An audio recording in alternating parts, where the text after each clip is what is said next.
Polity का अब नया सेशन स्टार्ट करते हैं। नया जो टॉपिक है वो है शासन प्रक्रिया। ठीक है, शासन प्रणाली या शासन प्रक्रिया दोनों बात एक ही है। आइए देखिए नोट्स के बारे में देखते हैं कि देखिए राजतंत्र शासक का प्राचीनतम रूप है जिसमें कि शासन की शक्तियाँ एक ही व्यक्ति में समाहित होती है। ठीक है, जो हम बात करें तो राजमुकुट जैसे की बात करें कि जिसमें शासन की शक्तियाँ एक ही व्यक्ति में समाहित होती है, जो राजमुकुट धारण करता है वह आनुवांशिकी उत्तराधिकारी के आधार पर पद ग्रहण करता है। ठीक है, कुलीन तंत्र इसे एरिस्टोक्रेसी भी कहते हैं।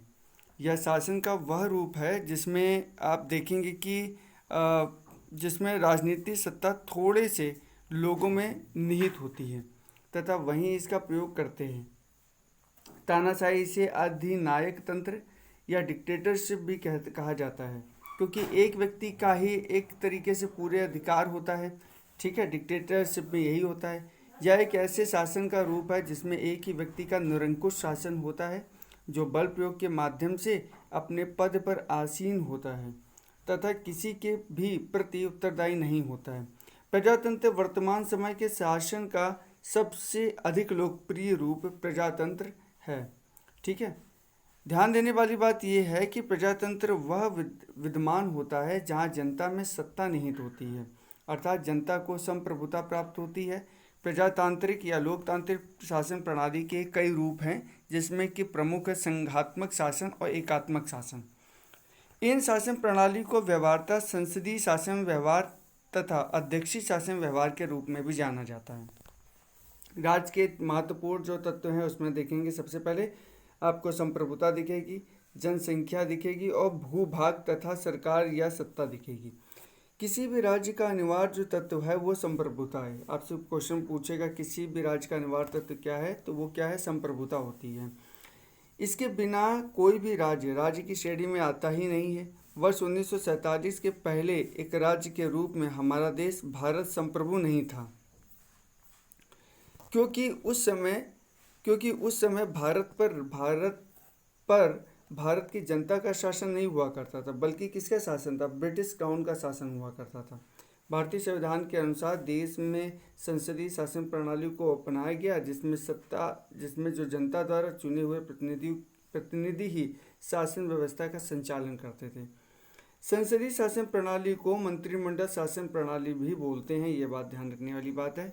और इस प्रणाली में संसद विधि निर्माण की सर्वोच्च संस्था होती थी एवं कार्यपालिका अपने समस्त कृत्यों या कामों के लिए संसद के प्रति जवाबदेही करती होती थी। संसदीय शासन प्रणाली में कार्यपालिका का जो अस्तित्व है वो विधायिका में उसके विश्वास प्राप्ति बहुमत तक रहता है। भारत की राजनीतिक व्यवस्था में संपूर्ण सत्ता को केंद्र और राज्यों में संवैधानिक रूप से बांटा गया है। यहाँ सर्वोच्च जो सत्ता है वो जनता में निहित है और भारतीय प्रशासनिक राजनीतिक व्यवस्था विशुद्ध रूप से एक लोकतांत्रिक गणतंत्र है।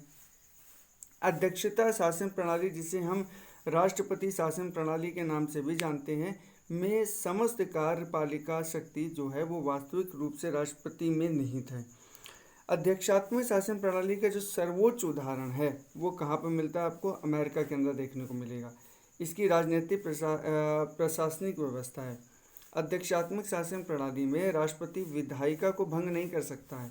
अध्यक्षात्मक शासन प्रणाली में सत्ता केंद्रीकृत होती है और राष्ट्रपति ही कार्यपालिका का प्रमुख होता है। अध्यक्षात्मक शासन प्रणाली में राष्ट्रपति अपने मंत्रियों के चुनाव में स्वतंत्र होते हैं और मंत्रियों के चयन में व्यवस्थापिका की भूमिका नाम मात्र की होती है। भारतीय संविधान की जो प्रस्तावना में प्रयुक्त वाक्य है, हम भारत के लोग डैश डैश डैश, पूरी लाइन है, यह क्या बताता है, यह स्पष्ट ये करता है कि भारत में सत्ता का एकमात्र स्रोत जनता ही है।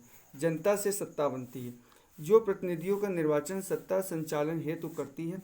अतः भारतीय लोकतंत्र में जनप्रतिनिधियों को जनता के सेवकों का दर्जा प्राप्त होता है।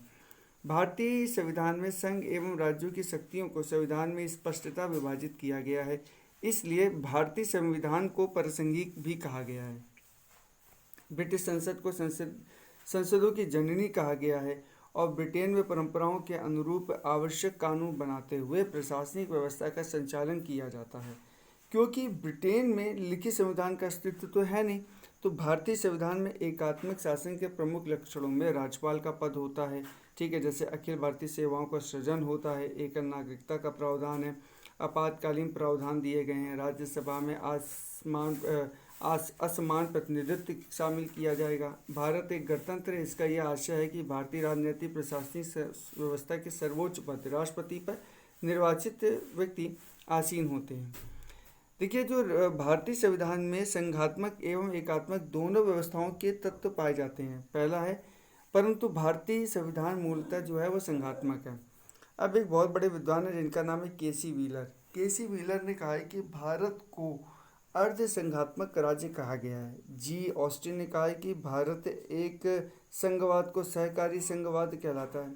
भारतीय संविधान अधिक कठोर, अधिक लचीले के मध्य एक संतुलन स्थापित करता है। और केसी व्हीलर का जो स्टेटमेंट है, उन्होंने ये स्टेटमेंट किया है कि भीमराव अंबेडकर जी ने क्या कहा है। भीमराव अंबेडकर जी के अनुसार संविधान को संघात्मक के तंग ढांचे में नहीं डाला गया है, ठीक है। अब आइए इस पर रिलेटेड जो प्रश्न उत्तर उसको कर लेते हैं। सबसे पहला प्रश्न है, निम्नलिखित में से कौन सा राज्य का सबसे महत्वपूर्ण तत्व होता है। क्या ध्वज होता है, राजधानी होती है, संप्रभुता होता है या शासनाध्यक्ष होता है। तो इसका सी विकल्प बिल्कुल यहाँ पर सही होगा, ठीक है। बढ़ते हैं प्रश्न नंबर सी का एक्सप्लेनेशन देख लेते हैं। देखिए, राज्य के 4 तत्व होते हैं। कौन सी? जनसंख्या होगा, भूभाग होगा, सरकार होगी और संप्रभुता होगी। देखिए, सरकार का मतलब है जो शासन या सत्ता, वही सरकार जो शासन करे। राज्य के इन चारों तत्वों में संप्रभुता सबसे महत्वपूर्ण तत्व माना जाता है। संप्रभुता के बिना कोई राज्य अन्य 3 तत्व होते हुए भी अंतर्राष्ट्रीय दृष्टि से राज्य नहीं कहा जा सकता है। अगर आपके पास भूभाग भी है, आपके पास सरकार भी है, जनसंख्या भी है और संप्रभुता नहीं है, तो आप राज्यों की श्रेणी में नहीं होंगे, ठीक है। भारत की संप्रभुता के संबंध में निम्नलिखित में से कौन सा कथन सही है। भारत एक राष्ट्रमंडल का सदस्य है। दूसरा दिया गया है कि भाई राष्ट्रमंडल की सदस्यता के कारण भारत की संप्रभुता कम हो जाती है। तो देखिए, भारत एक राष्ट्रमंडल का सदस्य बिल्कुल सही है, लेकिन राष्ट्रमंडल के सदस्य के कारण भारत की संप्रभुता कम हो जाती है, ये चीज़ बिल्कुल गलत है। किसी भी देश को राष्ट्र बनने के लिए क्या चीज़ें इंपॉर्टेंट है, उन 4 चीज़ों के बारे में हम लोग बात कर चुके हैं। इसका एक्सप्लेनेशन देखते हैं। देखिए, भारत राष्ट्रमंडल का तो सदस्य है। देखिए, राष्ट्रमंडल क्या है, वो देश जो कभी ब्रिटेन के अधीन रहे हैं, वो राष्ट्रमंडल के अंतर्गत आते हैं। लेकिन इसके कारण हम कहें कि भारत की संप्रभुता कम नहीं होती है।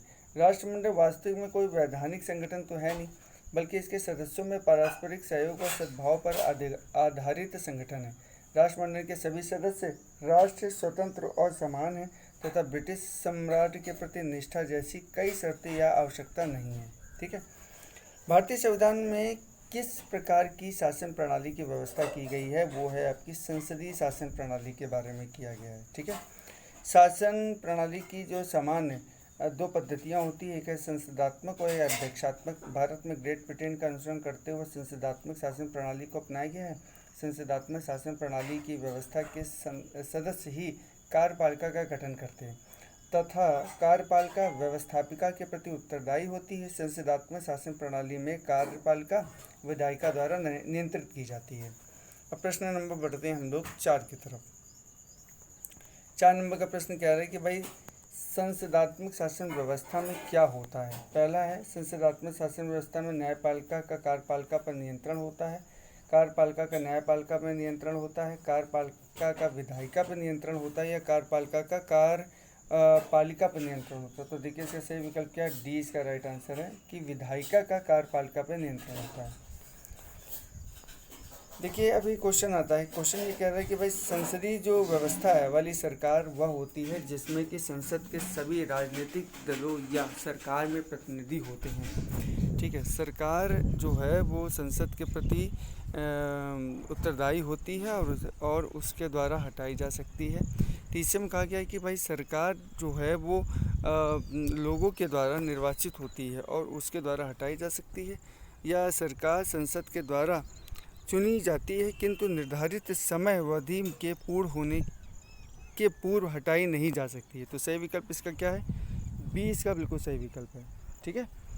आइए देखते हैं हम लोग किसका एक्सप्लेनेशन।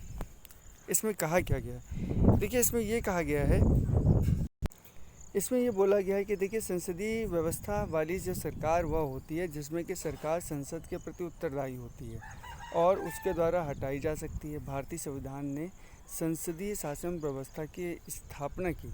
यह इंग्लैंड की संसदीय प्रणाली का अंगीकरण है। इस व्यवस्था में कार्यपालिका विधायिका का ही भाग होता है और यह विधायिका के प्रति उत्तरदायी होती है। इसमें वास्तविक कार्यपालिका शक्तियाँ प्रधानमंत्री और उसकी मंत्रिपरिषद में निहित होती है। भारतीय संविधान के अनुच्छेद 75 के उपभाग 3 के अनुसार मंत्रिपरिषद लोकसभा के प्रति सामूहिक रूप से उत्तरदायी होता है। ठीक है, प्रश्न नंबर 6 देखते हैं। इसका देखिए विकल्प मैं जो आपको बता दूं, विकल्प मैंने लिख दिया था, एक बार मैं फिर से लिखता हूं। इसका जो विकल्प होगा वो क्या है आपका? बी विकल्प बिल्कुल सही है। बढ़ते हैं प्रश्न नंबर 6 की तरफ। कह रहे हैं कि सर्वप्रथम संसदात्मक सरकार किस देश में आरंभ की गई थी? तो वो देखिए कहाँ करी गई थी? ग्रेट ब्रिटेन यूके के अंदर। ऑप्शन नंबर ए इसका सही विकल्प हो जाएगा। एक्सप्लेनेशन देखते हैं। देखिए वर्तमान में संसदात्मक शासन का स्वरूप जो कि अधिकांश देशों में प्रचलित है सर्वप्रथम ग्रेट ब्रिटेन में परिलक्षित हुआ था। पुष्पेंद्र पंत ने भी अपनी पुस्तक विश्व का इतिहास में स्पष्ट किया है कि ब्रिटेन में संसदीय प्रणाली का आविर्भाव संसार के किसी भी देश में सबसे पहले हुआ था। ठीक है, प्रश्न नंबर आते हैं 7 में। कहा गया कि भाई भारतीय जो संविधान है, जो भारतीय संसदीय प्रणाली ब्रिटिश संसदीय प्रणाली से किस बात से भिन्न है? ठीक है, पहला कि भारत में वास्तविक और नाम मात्र की दोनों प्रकार की कार्यपालिका एग्जीक्यूट करती हैं। सामूहिक उत्तरदायित्व की प्रणाली होती है। द्विसदनीय विधायिका होती है या न्यायिक पुनर्विलोकन की प्रणाली। देखिए भिन्न है, इसमें कहा किस बात में एक है अलग अलग है, तो वो है आपका डी ऑप्शन बिल्कुल सही है। ठीक है, आगे बढ़ते हैं हम लोग। इसमें देखते हैं एक्सप्लेनेशन। देखिए भाई भारतीय संसदीय प्रणाली में न्यायिक पुनर्विलोकन की प्रणाली है जबकि ब्रिटेन में यह प्रणाली नहीं लागू होती है। इस अर्थ में कहा जाए तो भारतीय संसदीय प्रणाली ब्रिटेन से भिन्न है। इसके अतिरिक्त वास्तविक एवं नाम मात्र दोनों प्रकार की कार्यपालिका, सामूहिक उत्तरदायित्व तथा द्विसदनीय विधायिका भारत एवं ब्रिटेन दोनों की संसदीय प्रणाली में लागू होती है। प्रश्न नंबर 8 आते हैं। कह रहे हैं निम्नलिखित में से कौन सा भारतीय संविधान की विशेषता नहीं है? तो अध्यक्षात्मक सरकार नहीं है भारतीय संविधान के अंतर्गत। ठीक है, बी इसका विकल्प बिल्कुल सही हो जाएगा। अध्यक्षात्मक यहाँ पर सरकार नहीं है। देखिए अध्यक्षात्मक सरकार भारतीय संविधान की विशेषता तो नहीं है, जबकि संसदात्मक सरकार शासन प्रणाली, संसदात्मक सरकार शासन प्रणाली एवं स्वतंत्र न्यायपालिका संविधान की विशेषता है। भारतीय राजनीतिक पद्धति के बारे में निम्नलिखित में से कौन सा सही नहीं है? तो कौन सा नहीं राजनीतिक पद्धति के बारे में सही है? वो है राष्ट्रपति पद्धति की सरकार। ठीक है, ये बिल्कुल सही नहीं है। बाकी सारे से धर्मनिरपेक्ष राज्य है, संसदीय पद्धति की सरकार है, नीति संघीय नीति के बारे में है। देखिए इस वीडियो में जितना मुझे पॉलिटी के बारे में पता है मैं उस टॉपिक पे वो सारी बात बताऊंगा आपको। ठीक है, ये मात्र इससे क्वेश्चन और आंसर्स हल नहीं करना, ये एडिशनल नॉलेज भी लेनी है, जिससे मैं चाहता हूँ इतनी नॉलेज दे दूँ ताकि पूरी पॉलिटी आपकी कवर हो जाए इसी में। भारत में राष्ट्रपति पद्धति की नहीं है बल्कि संसदीय पद्धति की सरकार है तथा यहाँ पे राष्ट्रपति शासन का औपचारिक प्रमुख नाम मात्र है। भारतीय संविधान संसदीय लोकतंत्र की व्यवस्था करता है तथा इसमें धर्मनिरपेक्ष राज्य और संघीय प्रणाली को अपनाया गया है। प्रश्न नंबर बढ़ते 10 की तरफ। कहा गया कि भारत में संसदीय प्रणाली की सरकार है क्योंकि लोकसभा जनता द्वारा प्रत्यक्ष रूप से निर्वाचित होती है, संसद संविधान का संशोधन कर सकती है, राज्यसभा को भंग नहीं किया जा सकता है, मंत्रिपरिषद लोकसभा के प्रति उत्तरदायी होता है। तो विकल्प हो गया इसका डी विकल्प बिल्कुल सही हो गया। बढ़ते हैं प्रश्न नंबर 11 की तरफ। 11 नंबर का प्रश्न क्या कहता है भाई? इसी में थोड़ा एक्सप्लेनेशन देख लेते हैं 10 का। भारत में संसदीय प्रणाली की सरकार है क्योंकि मंत्रिपरिषद लोकसभा के प्रति उत्तरदायी। अनुच्छेद 75 के 3 में संसदीय शासन प्रणाली को मंत्रिमंडल व्यवस्था भी कहा जाता है। इस शासन व्यवस्था में संसद विधि निर्माण की सर्वोच्च संस्था होती है तथा कार्यपालिका अपने कार्यों के लिए संसद के प्रति उत्तरदायी होती है।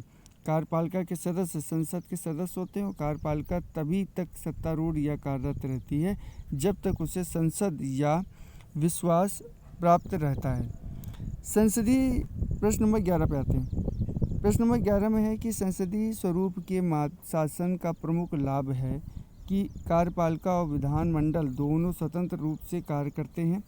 या नीति को निर्धारित प्रदान करता है और यह अधिक दक्ष है।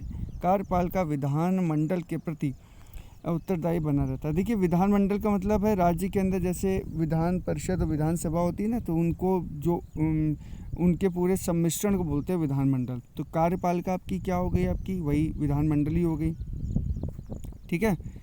और न्यायपालिका आपका क्या हो गया, कोर्ट हो गया। सरकार के अध्यक्ष को निर्वाचित के बिना नहीं बदला जा सकता, तो सही है, कार्यपालिका विधान मंडल के प्रति उत्तरदायी होती है। सी विकल्प बिल्कुल इसका सही हो गया। प्रश्न नंबर आते 12 में, क्या भारत के संदर्भ में संसदीय शासन प्रणाली में निम्नलिखित में से कौन सा सिद्धांत संस्थागत रूप में निहित है।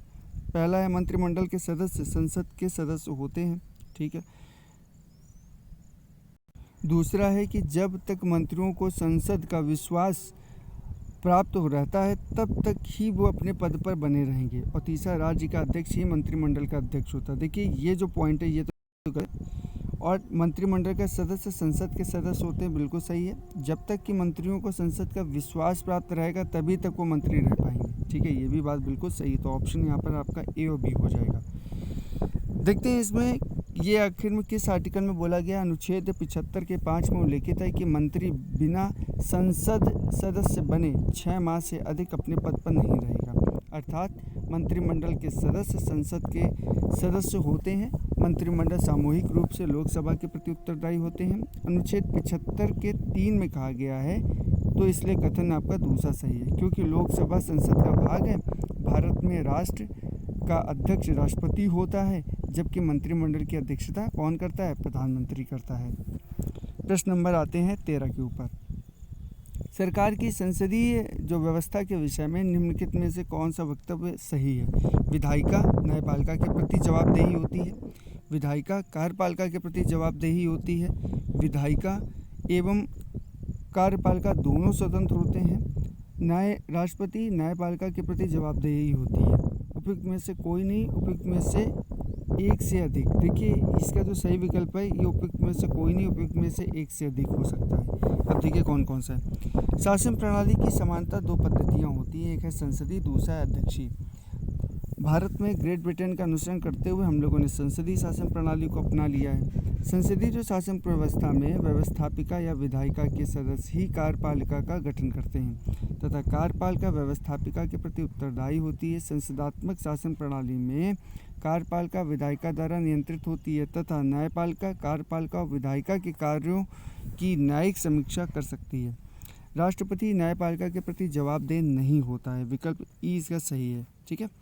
प्रश्न आते हैं 14 के अंदर। 14 नंबर प्रश्न, निम्नलिखित कथनों में से उस एक को चुनिए जो मंत्रिमंडल स्वरूप की सरकार के अंतर्निहित सिद्धांतों को अभिव्यक्त करता है। पहला है ऐसी सरकार के विरुद्ध आलोचना को कम से कम करने की व्यवस्था जिसमें उत्तरदायी जटिल है तथा इन्हें सभी के संतोष के लिए निष्पादित करना कठिन है। दूसरा है कि ऐसी सरकार के कामकाज में तेजी लाने की क्रियाविधि जिसके उत्तरदायित्व दिन प्रतिदिन बढ़ते जा रहे हैं। सरकार की जनता के प्रति सामूहिक उत्तरदायित्व को सुनिश्चित करने के लिए संसदीय लोकतंत्र की एक क्रियाविधि या उस अध्यक्षात्मक के हाथों को मजबूत करने का एक साधन जिसका जनता पर नियंत्रण हतोन्मुख दशा में हो। प्रश्न आपका था कि जो मंत्रिमंडल स्वरूप की सरकार के अंतर्गत सिद्धांत को अभिव्यक्त करता है वो है आपका सी, सरकार के जनता के प्रति जो सामूहिक उत्तरदायित्व को सुनिश्चित करने के लिए संसदीय लोकतंत्र की एक क्रियाविधि, ठीक है। प्रश्न नंबर इसका एक्सप्लेनेशन देखते हैं। देखिए, संसदीय शासन प्रणाली को मंत्रिमंडल शासन प्रणाली या उत्तरदायी शासन प्रणाली के नाम से संबोधित किया जाता है। इसमें सरकार मंत्रिपरिषद लोकसभा के प्रति उत्तरदायी होती है। लोकसभा संसदों का निर्वाचन जनता द्वारा प्रत्यक्ष रूप से किया जाता है।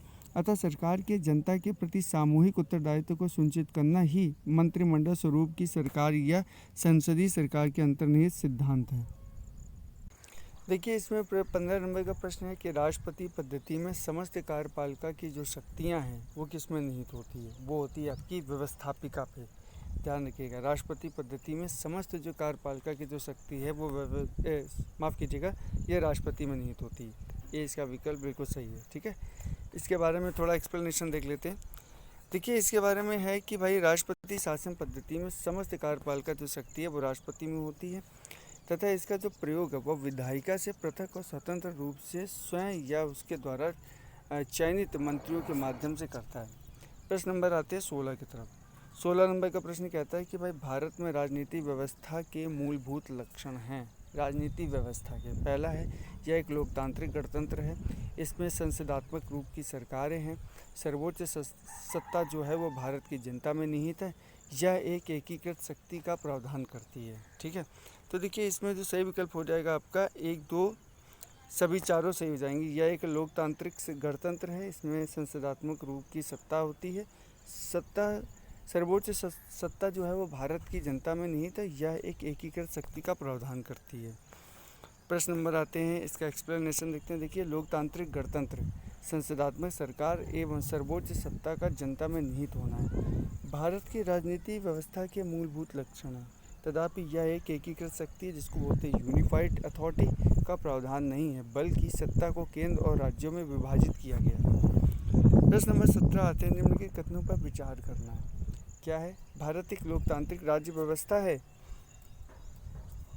बिल्कुल सही बात है, ये पहला वाला बिल्कुल सही है। भारत का संप्रभुता संपन्न राज्य, बिल्कुल सही बात है। भारत की लोकतांत्रिक समाज है, बिल्कुल सही बात है। भारत एक कल्याणकारी राज्य, बिल्कुल सही बात है। तो इसका विकल्प क्या हो जाएगा? डी, इसका विकल्प बिल्कुल राइट हो जाएगा। ठीक है, बढ़ते हैं अब हम लोग प्रश्न नंबर 18 की तरफ। 17 का एक्सप्लेनेशन देखते हैं। भारतीय संविधान के तहत भारत में एक लोकतांत्रिक राज्य व्यवस्था है तथा यह एक प्रभुत्व सत्ता संपन्न राज्य है। नीति निर्देशक तत्वों के द्वारा संविधान निर्माताओं ने कल्याणकारी राज्य की संकल्पना को भी अभिव्यक्त किया है। साथ ही भारतीय समाज को ही लोकतांत्रिक माना भी जा सकता है। प्रश्न नंबर 18 में आते हैं, निम्नलिखित में से कौन सी विशेषता भारतीय राजतंत्र की नहीं है? ठीक है, ये नहीं है। देखिए, तो कौन सी विशेषता भारतीय राजतंत्र की नहीं? सत्तावादी सरकार की विशेषता भारतीय राजतंत्र की नहीं हो सकती। देखिए, भारतीय शासन प्रणाली में शासन का जो संचालन है वो संविधान के प्रावधानों के अनुरूप होता है। ठीक है, भारत में एक विधि का शासन है, कानून का शासन है। यह गणतंत्र है।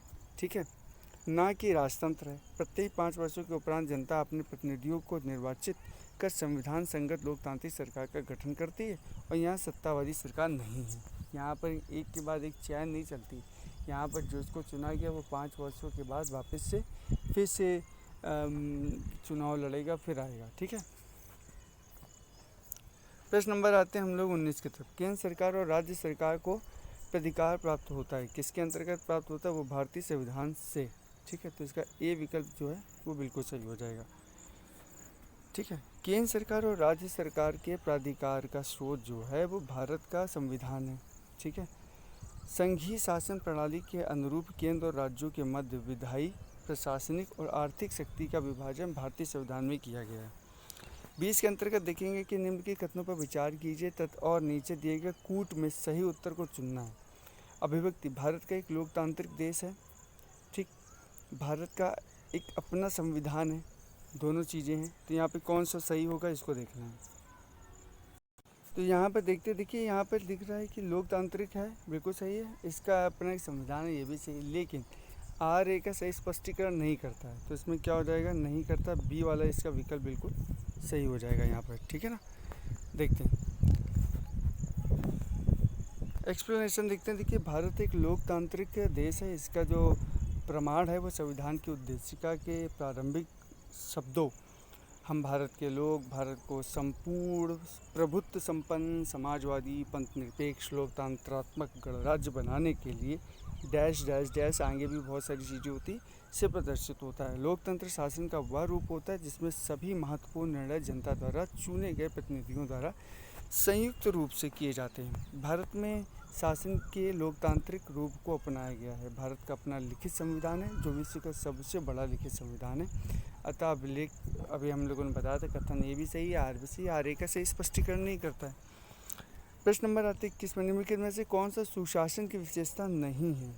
लाल फीताशाही सुशासन की व्यवस्था नहीं है। देखिए, लाल फीताशाही को ही बंद किया था अभी नरेंद्र मोदी जी ने, प्रधानमंत्री जी ने। तो इसका विकल्प जो क्या हो जाएगा? डी है। ठीक है, बढ़ते हैं नेक्स्ट प्रश्न पे।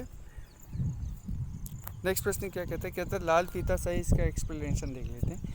सुशासन की व्यवस्था नहीं, जबकि हिस्सेदारी, जवाबदेही, पारदर्शिता, कानून का नियम, सर्वसम्मति से निर्णय लेना, दक्षता और प्रभाव प्रभावशीलता आदि सुशासन की विशेषता है।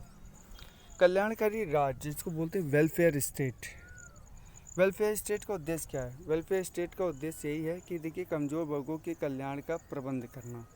जो कमज़ोर वर्ग है उनका कल्याण कैसे हो इसके लिए प्रबंध कराना, वेलफेयर स्टेट्स।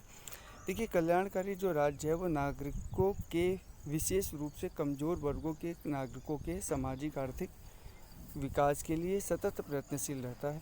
नागरिकों का वह वर्ग जो सामाजिक आर्थिक दृष्टि से सुदृढ़ है, अपना कल्याण स्वयं कर सकता है, उसे किसी विशेष संरक्षण की आवश्यकता नहीं होती है।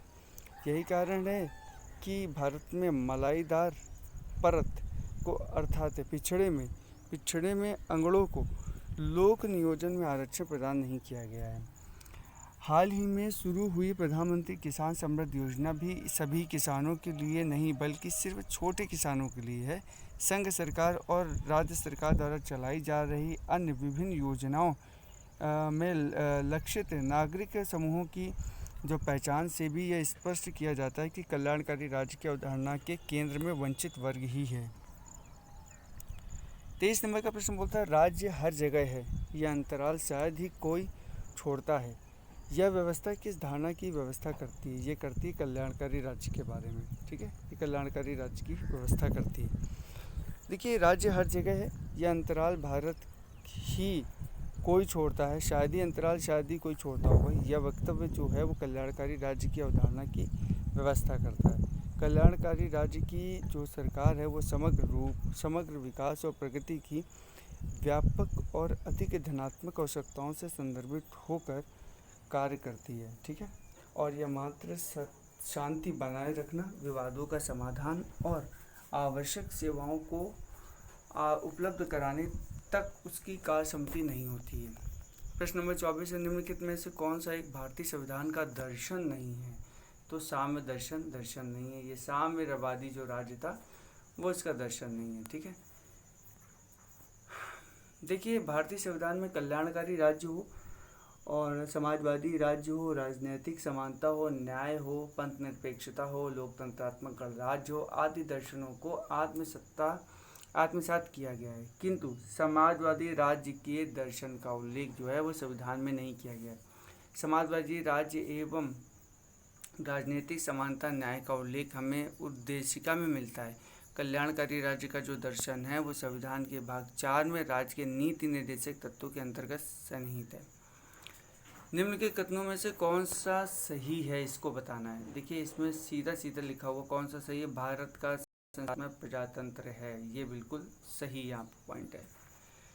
भारत में संसदात्मक प्रजातंत्र को अपनाया गया है। संसदात्मक प्रजातंत्र में शक्ति मूलतः जनता में निहित होती है। संसद में जनता के द्वारा चुने हुए प्रतिनिधि शासन सत्ता का संचालन करते हैं। भारत में राजनीतिक सत्ता का जो प्रमुख है वो प्रमुख स्रोत क्या है, वो है जनता। राजनीतिक सत्ता का जो प्रमुख स्रोत कौन है, वो है जनता। ठीक है, भारत में राजनीतिक सत्ता का जो प्रमुख स्रोत है वो जनता है, और क्योंकि भारत का संविधान आरंभ होता है हम भारत के लोग डैश से।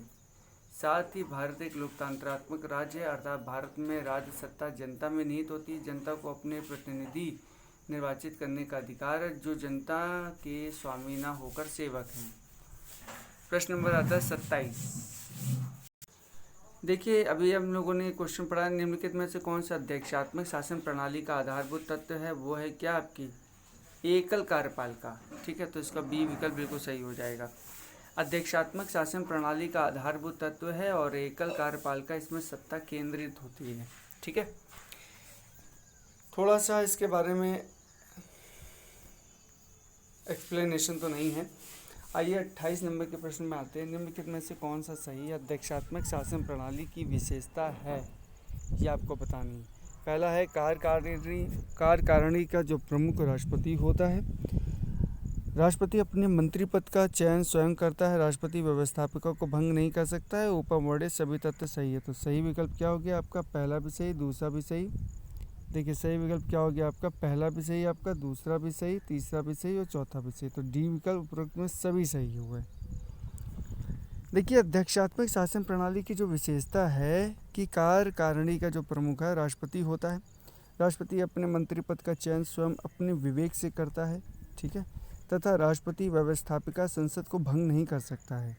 अतः उपयुक्त तो सही है। ये ध्यान देने वाली बात है कि राष्ट्रपति कभी भी क्या करेगा, वो भंग नहीं करेगा।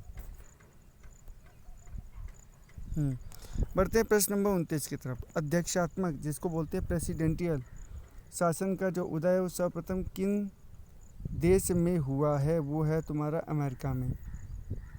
ठीक है, अध्यक्षात्मक शासन व्यवस्था का जो उदय है वो सर्वप्रथम संयुक्त राज्य अमेरिका में हुआ है और इस शासन प्रणाली में प्रमुख कार्यकारी जो शक्ति है वो राष्ट्रपति के पास है। वह लोग द्वारा प्रत्यक्ष या अप्रत्यक्ष रूप से निश्चित अवधि के लिए चुना गया है। इस शासन प्रणाली में कार्यपालिका विधायिका से पृथक होती है। भारत में प्रजातंत्र इस तथ्य पर आधारित है कि संविधान लिखित है, यहाँ मौलिक अधिकार प्रदान किए गए हैं, जनता को सरकारों को चुनने व बदलने का अधिकार प्राप्त होता है और यहाँ राज्य के नीति निर्देशक तत्व हैं। तो ये बात बिल्कुल सही है कि यहाँ जनता को अपने सरकार को चुनने और बदलने का अधिकार है, ये सबसे अच्छी बात है। भारत में प्रजातंत्र कि जनता को सरकार को चुनने व बदलने का अधिकार है, अर्थात जनता अपने मतदान के अधिकारों के द्वारा ही प्रतिनिधियों का चुनाव करती है और ये प्रतिनिधि ही शासन सत्ता का संचालन करते हैं। जब ये प्रतिनिधि जनता के कल्याण एवं शासन संचालन सही या उचित तरीके से नहीं करते हैं, तब जनता समय समय पर चुनाव होते रहते हैं। इसके माध्यम से सत्ता रहित दल सरकारों को पराजित कर हटा सकती है। ठीक है, अब एक नेक्स्ट प्रश्न आता है, लोकतंत्र का उत्कृष्ट गुण यह है कि वह क्रियाशील बनाता है। देखिए, बहुत अच्छे प्रश्न हैं घटना चक्र के अंदर और मैं आपको बहुत हद तक इसके बारे में समझाऊंगा कि पॉलिटी आपकी बहुत अच्छी तैयार हो जाए, नहीं तो बाद में फिर हम लोग एक एक्सप्लेन डिटेल वीडियो भी बनाएंगे हर एक टॉपिक का। ठीक है, लोकतंत्र का उत्कृष्ट गुण यह बताता है कि साधारण पुरुषों और महिलाओं की बुद्धि और चरित्र को बताता है। ठीक है, तो ए इसका विकल्प यहाँ पर क्या हो जाएगा, बिल्कुल सही विकल्प हो जाएगा। बढ़ते हैं 32 नंबर प्रश्न में। इससे पहले इसके बारे में देख लेते हैं। देखिए, लोकतंत्र का जो उत्कृष्ट गुण यह है कि वह साधारण पुरुषों और महिलाओं की बुद्धि और चरित्र के क्रियाशील बनाता है। लोकतंत्र में सामान्य नागरिकों की समुदाय में पर्याप्त भागीदारी की अपेक्षा होती है और एक अच्छे नागरिक की सक्रिय भागीदारी स्वस्थ समाज के निर्माण के लिए महत्वपूर्ण है। चूँकि लोकतंत्र को अच्छे नागरिकों की ज़रूरत होती है, इसलिए वह अच्छे व्यक्ति का विकास करता है। लोकतांत्रिक नागरिकता एक बौद्धिक कार्य है जिसमें आम लोगों को राजनीतिक मुद्दे और उम्मीदवारों के बारे में निरंतर निर्णय लेने की ज़रूरत होती है। इन निर्णयों के लिए नागरिक एक दूसरे से बात करते हैं, एक दूसरे से सीखते हैं, उनकी बुद्धि विकसित करते हैं। ठीक है, प्रश्न नंबर आता है 32, भारत एक गणतंत्र है, इसका क्या मतलब है? इसका मतलब है कि भारत में वंशानुगत शासन नहीं होता है, यही गणतंत्र का मतलब है।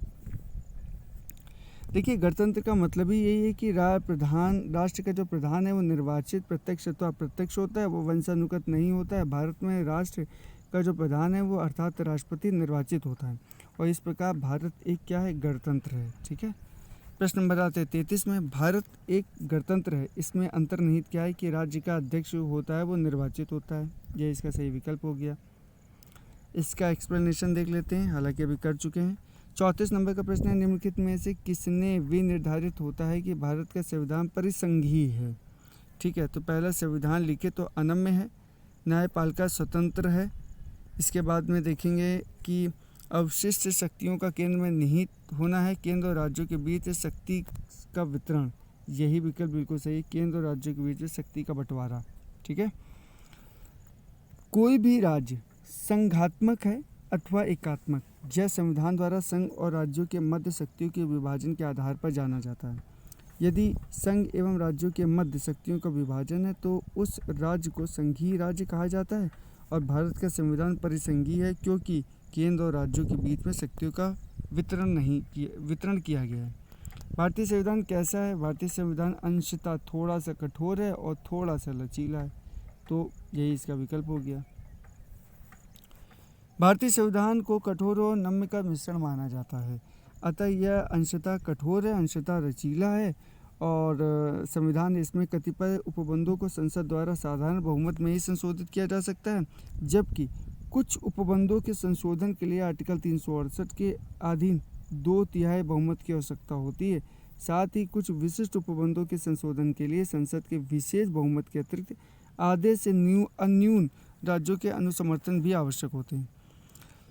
भारत की संसदीय शासन प्रणाली व ब्रिटेन की संसदीय शासन प्रणाली में अंतर का बिंदु निम्नलिखित में से कौन सा है? सामूहिक उत्तरदायित्व, न्यायिक समीक्षा, द्विसदनात्मक व्यवस्था या वास्तविक एवं नाम मात्र की कार्यपालिका। तो इसका सही विकल्प क्या है? न्यायिक समीक्षा के बारे में 20 का राइट आंसर है।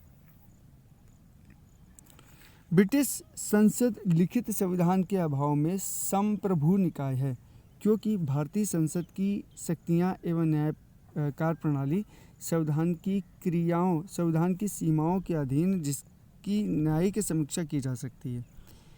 प्रश्न नंबर 37 आते हैं, निम्न कथनों पर विचार करना है और अंत में दिए गए कूट से सही उत्तर का चयन करना है। जैसे कथन 1, भारत के संविधान में एक संघीय प्रणाली का प्रावधान है। दूसरा, कारणार इसमें एक बहुत शक्तिशाली केंद्र की रचना की है। तो देखिए भाई, इसमें क्या सही होगा? दोनों ही सही हैं, लेकिन R1 का स्पष्टीकरण नहीं करता है। ठीक है, तो 20 का विकल्प बिल्कुल सही होगा। बढ़ते हैं प्रश्न नंबर, इसी का एक्सप्लेनेशन देखते हैं।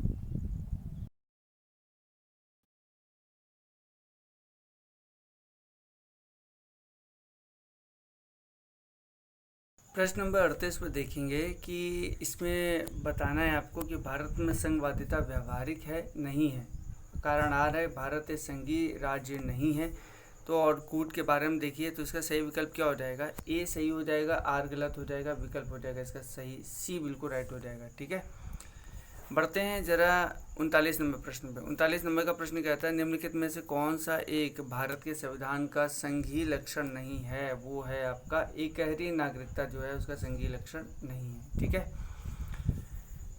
एकहरी नागरिकता भारत के संविधान का संघीय लक्षण नहीं होता है और भारतीय संविधान में एकात्मक और संघात्मक दोनों ही विशेषताएं मौजूद होती हैं। भारतीय संविधान के संघात्मक लक्षणों में लिखित संविधान, कठोर संविधान, केंद्र राज्यों में शक्तियों का वितरण, न्यायपालिका की सर्वोच्चता एवं स्वतंत्रता, द्विसदनीय विधानमंडल आदि है। जबकि एकात्मक लक्षणों के अंतर्गत एकल नागरिकता, राज्यपालों की राष्ट्रपति के द्वारा नियुक्ति, आपातकाल की घोषणा, समझौते को लागू करने में संसद की शक्ति आदि का उल्लेख किया जाता है। ठीक है,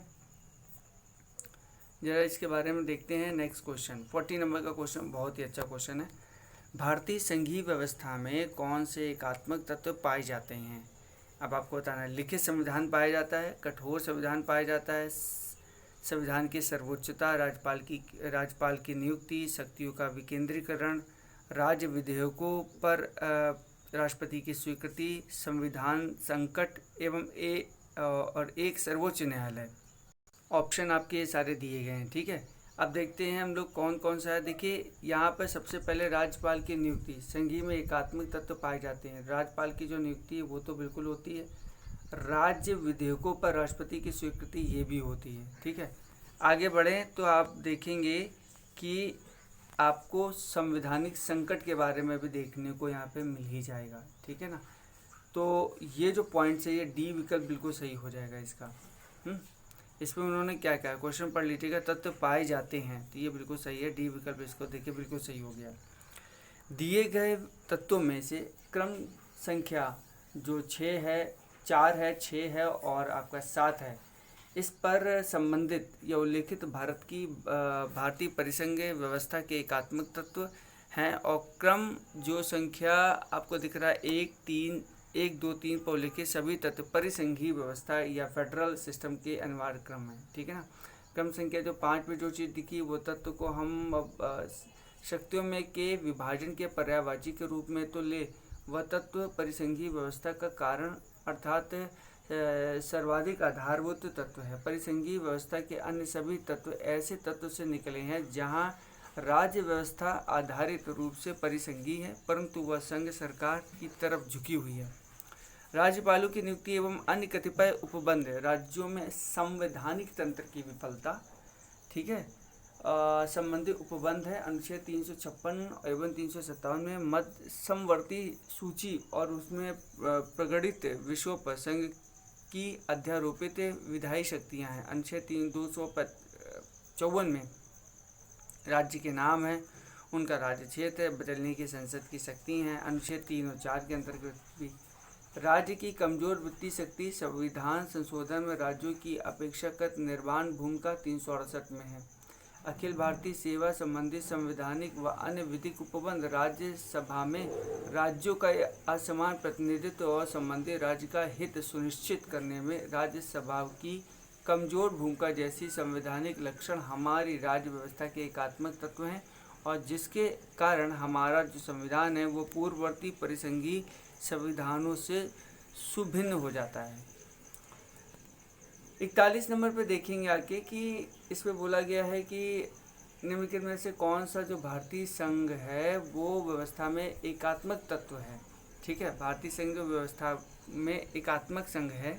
ऑप्शन आपके ये हैं। सबसे पहले शक्ति का विकेंद्रीकरण है, राज्यपाल की नियुक्ति के बारे में, राज्यसभा में असमान प्रतिनिधित्व, न्यायिक पुनर्विलोकन के बारे में, अखिल भारतीय सेवा और द्विसदनात्मकता। देखिए यहाँ पे जो सबसे मोस्ट इम्पॉर्टेंट पॉइंट होगा वो क्या होगा, वो ये होगा कि आपको राज्यपाल की जो नियुक्ति के बारे में है ये भी सही है, राज्यसभा में असमान प्रतिनिधित्व ये भी सही है, अखिल भारतीय सेवाओं का सृजन, यही संघीय व्यवस्था में एकात्मक तत्व को दर्शाता भी है। ठीक है। देखिए 42 में आते हैं। भारत में संघीय व्यवस्था से संबंधित निम्न कथनों में से कौन सा एक सही है। पहला हो जाएगा तुम्हारे पास, संविधान सभा की मूल संरचना के लिए एक संघीय व्यवस्था की इस प्रस्तावना करता है। एकात्मक झुकाव उसमें सशक्त मिश्रण है, दोनों संघ एवं राज्य विधायिका प्रभुत्व संपन्न है, विधायिका वित्तीय एवं न्यायिक शक्तियाँ संघ तथा उसकी इकाइयों के मध्य विभाजित कर दी जाती हैं। तो सही विकल्प इसका हो जाएगा आपका बी, पहला और दूसरा आपका राइट हो जाएगा। ठीक है, थोड़ा सा बढ़ते हैं इसके एक्सप्लेनेशन की तरफ। देखिए भारतीय संविधान द्वारा शासन की मूल संरचना के लिए एक संघीय व्यवस्था की प्रस्तावना की गई है। एकल नागरिकता और केंद्र की राज्यों की तुलना में अधिक शक्ति इसे एकात्मक सुझाव प्रदान करते हैं। इस प्रकार कथन 1 और कथन 2 सही है, कथन 3 व कथन 4 गलत है, क्योंकि राज्य विधायिका रक्षा एवं वैदेशिक मामले सहित अनेक संदर्भों में केंद्र से अलग नहीं है और साथ ही यह न्यायिक शक्तियों का सोपानबद्ध क्रम है, संघ और राज्यों के मध्य विभाजन भी नहीं है। प्रश्न नंबर 43 आता है। देखिए भारत का राष्ट्रपति परोक्षतः निर्वाचित होता है। ठीक है, भारत में संघीय प्रणाली को गणतंत्रात्मक के साथ जोड़ा गया है। देखिए इसमें अगर हम लोग देखते हैं कि ऑप्शन देखते हैं, देखिए भारत का जो राष्ट्रपति है परोक्ष निर्वाचित होता है। ठीक है ना, ये बात तो बिल्कुल सही है। अब अगर भारत में संसदीय प्रणाली को गणतंत्रवाद के साथ जोड़ा जाता है, ये भी बात सही है और ये किसका स्पष्टीकरण भी है, क्योंकि परोक्षता निर्वाचित होता है या संसदीय प्रणाली को गणतंत्रवाद के साथ जोड़ा जाता है, इसलिए राष्ट्रपति परोक्षता क्या होता है, निर्वाचित होता है। तो ए विकल्प इसका बिल्कुल सही हो जाएगा। ठीक है, देखिए ये विकल्प इसका बिल्कुल सही है। थोड़ा सा एक्सप्लेनेशन देख लेते हैं। भारत की जो राष्ट्रपति है वो परोक्षता निर्वाचित ही होता है। भारत में अगर देखें संसदीय प्रणाली को गणतंत्रवाद के साथ जोड़ा गया है, जिसमें कि कोई आनुवंशिक शासन नहीं होता है तथा राज्य के सभी प्राधिकारी प्रत्यक्ष या अप्रत्यक्ष रूप से जनता द्वारा निर्वाचित होते हैं। इस प्रकार जो ए और आर सही है, आर ए का सही स्पष्टीकरण भी है। प्रश्न नंबर आते हैं हम लोग 44 की तरफ। देखिए 44 नंबर का प्रश्न कह रहा है कि राजनीतिक दल लोकतंत्र के जीवन रक्त है। कारण आर बोल रहा है कि लोग खराब शासन के लिए समानता राजनीतिक दलों को कोसते रहते हैं। देखिए राजनीतिक जो तंत्र लोकतंत्र के जीवन रक्षक है, बिल्कुल सही बात है। अगर लोकतंत्र में राजनीतिक तंत्र नहीं होगा तो ये इसका जीवन रक्षक नहीं बन पाएगा। ठीक है, लोग क्या है सामान्यतः शासन के लिए समानता राजनीतिक दलों को कोसते, ये भी सही है। तो आर और ए दोनों सही है, आर ए का सही स्पष्टीकरण करता है, ए विकल्प इसका बिल्कुल सही हो जाएगा। ठीक है, राजनीतिक दलों को लोकतंत्र का जीवन रक्षक कहा जाता है। क्यों कहा जाता है? क्योंकि राजनीतिक दल लोकतांत्रिक प्रणाली के अंतर्गत चुनाव में भागीदारी, ठीक है, सरकार का निर्माण एवं नागरिकों में राजनीतिक सहभागिता का प्रशिक्षण का अवसर प्रदान करते हैं। यह भी सत्य है कि लोग खराब शासन के लिए समानता राजनीतिक दलों को कोसते भी हैं। तो इसका सही विकल्प हो गया, हमने ए दे दिया। प्रश्न नंबर 45 है, भारत में दल विहीन प्रजातंत्र किसने प्रस्तावित किया था? तो महात्मा गांधी ने भी कहा था दल विहीन प्रजातंत्र। और जयप्रकाश नारायण ने भी कहा था दल विहीन प्रजातंत्र। ठीक है, महात्मा गांधी और जयप्रकाश नारायण ने भारत में दल विहीन प्रजातंत्र का समर्थन किया था। ये दलीय व्यवस्था के दोषों के कारण दल विहीन लोकतंत्र एवं सहभागिता लोकतंत्र के समर्थक थे। प्रश्न नंबर आते हैं 46 में। 46 में कहा गया है कि भारत की संघात्मक संरचना का मुख्य उद्देश्य इसकी बहुआयामी विविधताओं में से एक राष्ट्र का निर्माण करना है और राष्ट्रीय एकता को संरक्षित करना है। कारण आर बताया गया है कि विविधताओं के संबंध में सामंजस्य में एक सशक्त ना कि कमजोर भारतीय राष्ट्र का निर्माण हुआ है। तो देखिए इसमें जो सही विकल्प क्या होता है, आप इसको समझेंगे ना तो आपको ये समझ में आएगा कि इसमें आप समझे तो पहला वाला तो मुझे सही लग रहा है इसमें। ठीक है, जो पहला वाला वो बिल्कुल सही है, दूसरा वाला भी सही है और आर का सही स्पष्टीकरण भी करता है। ठीक है, अब देखते हैं कौन सा इसका ऑप्शन ऐसा मिलता है। तो देखिए आर एक दोनों सही है और आर का सही स्पष्टीकरण भी करता है, तो ऑप्शन नंबर आपका बी यहाँ पर राइट हो जाएगा। क्यों है इसका एक्सप्लेनेशन देखिए और पढ़ लेते हैं। जो संविधान में आर्टिकल 1 है उसमें भारत में राज्यों का संघ है ये बताया गया। इसमें वर्तमान में 28 से 8 केंद्र शासित प्रदेश है। संघात्मक जो संरचना में शक्ति का जो बंटवारा है संघ और राज्यों के मध्य किया गया है। संघ को राज्यों की तुलना में अधिक शक्तिशाली बताया गया है। भारत की जो संघात्मक संरचना का जो मुख्य उद्देश्य है वो इसकी बहुआयामी विविधताओं में से एक राष्ट्र का निर्माण करना है, राष्ट्रीय एकता को संरक्षित करना है, जिसके कारण विविधताओं के सामंजस्य में एक सशक्त भारतीय राष्ट्र का निर्माण हुआ है। इस प्रकार प्रश्नगत कथन और कारण दोनों सही है और कारण कथन का सही स्पष्टीकरण भी करता है। ठीक है ना, आते बढ़ते हैं प्रश्न नंबर 47 के ऊपर।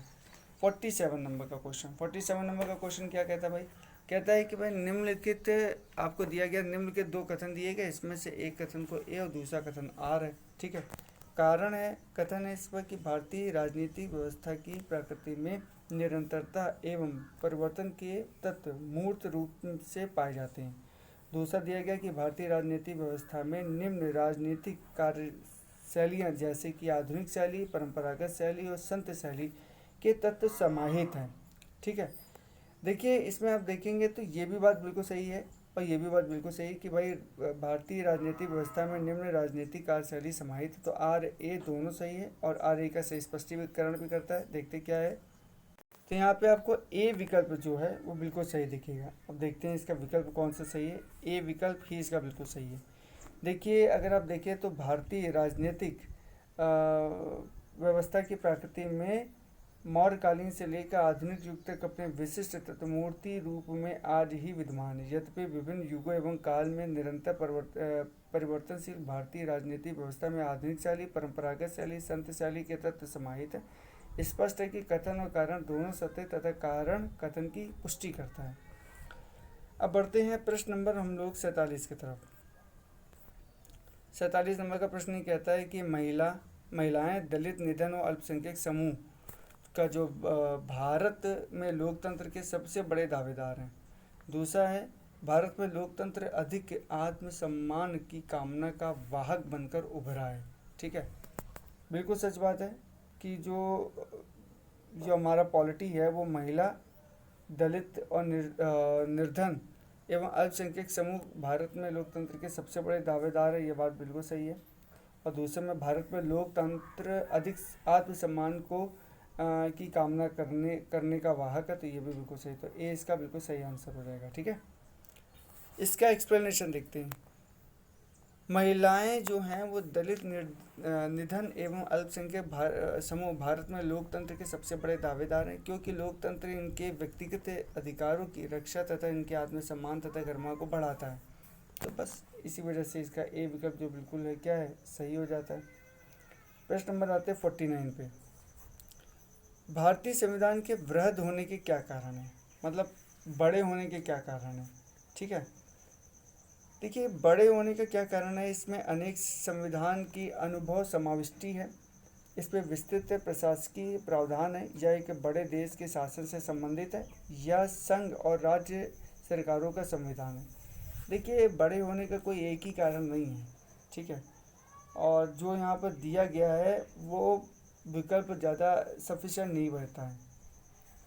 इसीलिए इसमें कोई भी जो विकल्प है वो सही नहीं यहाँ पे बताया गया है। ये जब यूपी पीसीएस में आया था, इसलिए यहाँ पे कोई भी विकल्प सही नहीं बताया गया था 1999 के अंदर, ठीक है, 1997 के अंदर आया था। प्रश्न नंबर 50 आते हैं। 50 के निम्नलिखित में से कौन सा कथन सत्य है, इसके बारे में बताना। सबसे पहले, संयुक्त राज्य अमेरिका में सरकार की संघीय प्रणाली है। भारत में सरकार की संघीय और एकात्मक दोनों प्रकार की प्रणाली है। फ्रांस में सरकार की संघीय प्रणाली है। पाकिस्तान में प्रधानमंत्री की नियुक्ति वहाँ की जनता के द्वारा होती है। अब देखिए जो अमेरिका है ना, अमेरिका यहाँ पे जो इसका विकल्प क्या हो जाएगा, ए हो जाएगा कि संयुक्त राज्य अमेरिका में सरकार की संघीय प्रणाली है। ये बात बिल्कुल सही है। देखिए इसमें जो इसका एक्सप्लेनेशन देख लेते हैं। एक्सप्लेनेशन है कि भारत के संविधान में संघीय प्रणाली का जो स्पष्ट उल्लेख है वो भारत के संविधान में भारत को राज्यों का संघ बताया गया है, किंतु संविधान के कतिपय प्रावधान राज्यों की अपेक्षा केंद्र को ज़्यादा शक्ति बनाने पर जोर देते हैं। इसमें कुछ विद्वान भारत के संविधान को एक संघात्मक एवं एकात्मक प्रणाली का मिश्रण मानते हैं, किंतु भारतीय संविधान एकात्मक प्रणाली का लक्षण लिए हुए मूल रूप से संघीय संविधान है, ऐसा मानना ज़्यादा उचित होगा। ठीक है, बढ़ते हैं प्रश्न नंबर 51 की तरफ। तो इसमें हम लोग देखेंगे, देखिए पहला प्रश्न बोला है भारतीय संघात्मक व्यवस्था को अर्ध संघात्मक कहा जाता है। ठीक है, कारण है भारत में एक स्वतंत्र न्यायपालिका है जिसे न्याय के पुनर्निरीक्षण का अधिकार है। देखिए यहाँ पर ए और दो तो दोनों सही है। ठीक है, कि पुनर्निरीक्षण का अधिकार भी है, बिल्कुल बात सही है, लेकिन ये जो कारण है ना वो कथन को स्पष्ट ही नहीं करता है। तो अब देखते हैं कौन सा इसमें ऑप्शन सुटेबल रहेगा। सुटेबल रहेगा ए आर दोनों सही है, आर ए का सही स्पष्टीकरण नहीं है, बी इसका राइट आंसर हो जाएगा। ठीक है, बिल्कुल सही है। देखिए बी इसका बिल्कुल राइट आंसर हो जाएगा। इसको ज़रा पढ़ लीजिएगा पॉज करके। ठीक है, अभी मैं सारी चीज़ें आपको बता चुका हूँ, इसको पॉज करके पढ़ सकते हैं। प्रश्न नंबर आते हैं 52 में। कह रहे हैं कि भारतीय संविधान जो है अर्धसंघात्मक है। ठीक है, ये बात बिल्कुल इनका सही है, अर्धसंघात्मक तो है ही भारतीय संविधान। कारण है भारतीय संविधान ना तो संघात्मक है और ना ही एकात्मक है, ये भी बिल्कुल बात सही है। ठीक है, तो इसका सही विकल्प क्या हो जाएगा, आर ए दोनों सही है, और आर ए की सही स्पष्टता भी करता है, सही व्याख्या भी करता है। तो इसका सही विकल्प हो जाएगा आपका ए वाला, इसका राइट आंसर हो जाएगा। ठीक है, थोड़ा सा एक्सप्लेनेशन है, इस एक्सप्लेनेशन को आप पॉज करके वीडियो देख सकते हैं। बढ़ते प्रश्न नंबर 53 की तरफ। भारतीय संविधान की प्रकृति क्या है। तो भारतीय संविधान की प्रकृति है क्या, देखिए एक तो संघीय प्रकृति है। ठीक है, इसमें आप देख सकते हैं एकात्मक है, तो इसमें इन्होंने देखिए इसमें प्रकृति क्या है, इसमें ये इन्होंने बोला ना, तो इसकी जो प्रकृति है वो प्रकृति एवं संघीय किंतु भावना में एकात्मक है। ये बिल्कुल डी अच्छा क्वेश्चन था, तो डी इसका राइट आंसर है, ये नहीं होगा, इसका आंसर होगा आपका बी। ठीक है, 54 नंबर में भारतीय संघवाद को सहकारी संघवाद किसने कहा था। तो वो किसने कहा था, वो क्या था आपके ऑस्टिन ने। क्या कहा था ऑस्टिन ने, ऑस्टिन ने यही तो कहा था कि जो भारतीय संविधान को प्रकृति संघात्मक है, यही बोला था, या एक संघात्मक है। ठीक है, इसको पॉज करके देख सकते हैं। किसने कहा था कि भारत अर्ध संघात्मक राज्य है, तो वो बोला था के सी व्हीलर ने। हम लोगों ने पहले बात कर ली थी ना, के सी व्हीलर ने कहा था। 56 नंबर का क्वेश्चन है कि भारतीय संविधान के विषय में निम्नलिखित कथनों में से किसका है, क्या है कथन निम्नलिखित में से किसका है। भारतीय संविधान अधिक कठोर और अधिक लचीले के मध्य एक अच्छा संतुलन स्थापित करता है। ठीक है, और भीमराव अम्बेडकर जी ने कहा था, एम पी पायली ने कहा था, एलेक्जेंडर ड्रोम्बिस ने किया था, या ए बी व्हीलर ने कहा था। तो ये तो पता ही हो गया आपको, के सी व्हीलर ने किया था। डी इसका ऑप्शन बिल्कुल सही हो जाता है। ठीक है, निम्नलिखित में से किस एक का कथन है संविधान को संघात्मक को ढांचे में नहीं ढाला गया है। तो इसका सही विकल्प क्या हो जाएगा आपका सी, इसका राइट आंसर हो जाएगा, भीमराव अम्बेडकर जी ने माना है। ठीक है ना, भीमराव अम्बेडकर जी ने स्वीकार किया कि संविधान को संघात्मक के तंग ढांचे में नहीं डाला गया है, यह एक एकीकृत और संघात्मक दोनों ही है। मिथकों और कहावतों के रूप में प्रशासन के सिद्धांतों को किसने अस्वीकार कर दिया था, वो क्या था, हर्बर्ट साइमन ने किया था। ठीक है, उन्होंने इसको अस्वीकार कर दिया था। तो आप इसका एक्सप्लेनेशन देख लेते हैं। क्वेश्चन नंबर 59 है कि विधि और स्वाधीनता के बीच सबसे उपयुक्त संबंधों के बारे में निम्नलिखित में से कौन सा प्रतिबिंबित है? तो इसका सही विकल्प क्या हो जाएगा? सही विकल्प आपका बी हो जाएगा। यदि विधि नहीं है तो स्वाधीनता भी नहीं है, तो बी इसका राइट आंसर हो जाएगा। एक्सप्लेनेशन को आप चाहें तो वीडियो को पॉज करके देख सकते हैं, ठीक है। बढ़ते हैं प्रश्न नंबर 60 की तरफ। निम्नलिखित में से कौन सा विकास प्रशासन की अवधारणा से संबंधित है? तो वो इसका सही विकल्प क्या हो जाएगा? फ्रेड वैल्यू रिंग्स, ठीक है। विकास प्रशासन की अवधारणाओं से फ्रेड डब्ल्यू रिगल्स संबंधित है। अपनी प्रसिद्ध पुस्तक जिसका नाम है एडमिनिस्ट्रेशन डेवलपमेंट इंसिक्लूज कॉन्सेप्ट में उन्होंने लिखा है कि विकास प्रशासन अन्य उन कार्यक्रमों और परियोजनाओं को पूरा करने के संगठित प्रयासों से संबंधित है जो विकास पर संलग्न व्यक्तियों द्वारा प्रवर्तित किए जाते हैं। निम्नलिखित में से कौन सा एक चिंतक लोक स्वास्थ्य तथा निजी प्रशासन में समानताओं का समर्थक करता है? ठीक है, समानताओं का समर्थक करता है, वो क्या है? तो वो होगा हेनरी फियोल हैं। इसका डी जो विकल्प है बिल्कुल सही है, ठीक है, डी विकल्प। देखिए क्या है, प्रसिद्ध प्रशासनिक चिंतक जो हेनरी फियोल ने लोक प्रशासन तथा निजी प्रशासन में समानता का समर्थन किया है और इसके अनुसार अब हमारे सामने अनेक प्रकार के प्रशासन विज्ञान नहीं है, परंतु केवल एक ही प्रशासन है जिसे सार्वजनिक और निजी मामलों में समान रूप से उपयोग में लाया जा सकता है। 62 में है कि यदि हमारी सभ्यता विफल होती है तो यह मुख्यतः प्रशासन के ध्वस्त होने का कारण है। कि किसने बोला है? वो बोला है आपके WB डॉनहम ने, ठीक है। इसको आप पॉज करके देख सकते हैं। 63 नंबर का क्वेश्चन है कि गणतंत्रीय अवधारणा से संबंधित निम्नलिखित में से कौन सा एक नहीं है? तो वो कौन है? सर्वोच्च शक्ति एक राजा के समान एक ही व्यक्ति में निहित होती है। तो विकल्प हो गया इसका सी इज द राइट आंसर। इसको पॉज कर लीजिए, आप इसको देख सकते हैं, ठीक है। प्रश्न नंबर आते हैं 64 पे। 64 नंबर का प्रश्न कह रहा है निम्नलिखित में से किसको विधि के शासन के प्रमुख लक्षणों के रूप में माना जाता है?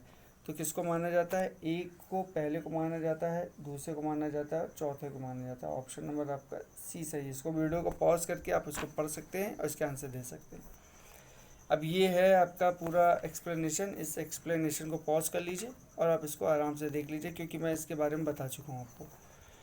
प्रश्न नंबर आते हैं 65 में। कह रहे हैं निम्न के कथनों पर विचार करना है। पहला, संवैधानिक सरकार वह है जो राज्य की सत्ता में निहित हित में व्यक्तियों की स्वतंत्रता पर प्रभावकारी प्रतिबंध लगाती है। जो व्यक्ति की स्वतंत्रता के हित में राज्य की सत्ता पर प्रभावकारी प्रतिबंध लगाती है। तो सही विकल्प इसका हो जाएगा आपका ना तो एक है और ना ही दो है, ठीक है। डी इसका विकल्प आपका राइट हो जाएगा।